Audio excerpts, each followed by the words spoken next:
Hey guys, people ask me about recovery and how much I train and how much I don't train. So when I train, I usually train in that I am doing my movement about 5 days a week, really strongly. And in that time, then there's 2 days a week, which is like active recovery, or for example, today I went for an hour and a half bike ride up in the mountains in Switzerland. For me, how I view movement is there is skills I want to learn, and then there's energy levels that I have. So some days I have plans to do certain amount of training, but I get tired. And in that period of time, then I will have to adapt and change. So I won't always be able to do the training that I want to do. The thing that what I'm learning and what is really important is to understand when we do training and we potentially don't do our best day of training, the fact that we still utilize the skill, go through the skill physically, what the mind is thinking and what the body receives are two different things. So to even do a skill and it might be on your tired day, not your personal best, you're still going to reap the rewards than if you didn't do the skill at all. So the important thing in these days is to have compassion, and that compassion goes a long way to being able to grow ourselves, to be able to keep consistent goals, to be able to keep motivation. We have the same 24 hours in a day. So I get up at 5 a.m. generally and train in the morning from 5 till 7. Then my day starts. I make time to be able to do the training. I don't have any more time, and I know people that get up at 4 and 3 a.m. to make time. The thing that we have to think about is that we have to make choices. Choices, do we sit and scroll? Choices, do we make time for training? Choices, do we eat this? Do we do that? Those choices are the sum total of how our life will turn out. And if life is not turning out how you want it, if you're not getting certain goals, if you're not achieving, then you have to look at your choices and rearrange those choices. And those choices will then make it more functional. And for example, when I got injured, I had two choices. One was I wanted to quit desperately, and I've never felt that in all my life. And the second one was that I trained, but I modified my training to adapt to the injury, to adapt to the pain. I couldn't sleep for about 4 months when I was injured. Not that you see all of this type of stuff, but I didn't sleep for about 4 months. I had to get a certain pillow. I had to go and find rehabilitation exercises to do, and I had to adapt. I had to lower the intensity, and I felt like I was failing. But that adaptation over 1 year led me to come back to a healthy capacity to where I am now. I'm doing handstand presses, which I couldn't do. I'm doing push-ups, which I couldn't do. I'm doing many more back bends that I couldn't do.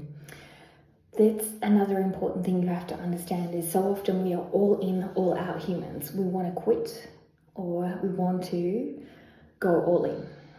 So the point is that when we are training, I might train 5 days a week, but that doesn't mean that every day is really, really hard or every day is really, really easy.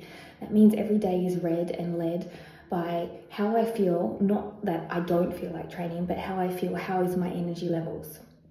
If my energy levels are sound, then I push myself a little harder. If my energy levels are less sound, I still go through the motions of doing the quality over quantity, but decrease the intensity. Most people only get to where they want to go because they show up, and showing up is the key to anything. So if you want to be successful in health and fitness, there is no easy way to get a handstand splits, to have tone in your booty or your abs. There's no easy way to anything, because if that was the case, everyone else would be doing it. But there is your way, and there is an evolution of finding a way that makes you excited more often than not. So one of the reasons why I show up every day is because I'm so excited to learn skills. Some days I'm tired and they're a little bit frustrating. There's some skills that I really don't do well at and I struggle to do. But overall, the concept of the growth concept of doing that makes me excited. Sometimes you have to look at your why and your reasons you're doing things. If you're doing it just because you want a six-pack and you just don't seem to be getting success, then perhaps that's not the best why. Perhaps you have to find a more motivating reason, a more exciting reason to go. And that's why you have to look internal and you have to look at the state of play.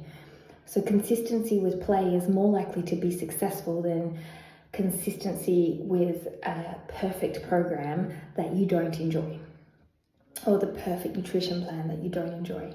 Being adaptable is part of the process. In these 10 years that I have been training for yoga and all of these types of disciplines, I didn't come from a background of dance or anything like that. I didn't have the money to go to the gym. At first, I didn't have the money for a trainer. Eventually, I was able to work and find online spaces because of COVID and things of that nature. I have traveled to several different places, so I've had to change my diet often because of different foods were readily available. And I have had deep mental depression from pre-postnatal. I have had challenges of abuse and other things that I've had to deal with.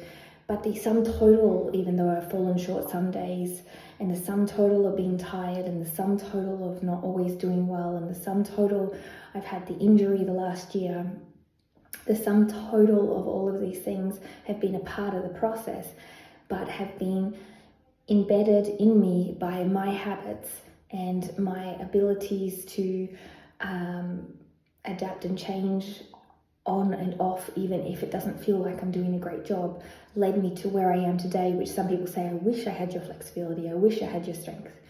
Where I am today, I wish I had someone else's flexibility and someone else's strength. But when I look at the overall concept and my life over the 10 years, I'm happy that I never quit. I'm happy that even though I sometimes wish I was further along the spectrum of my skills and I didn't get injured, I'm happy. Because in the sum total of all of this concept, I am here doing things that I never thought I could do when I was a young girl. So remember, it's the whole approach that is going to help you and the bigger picture.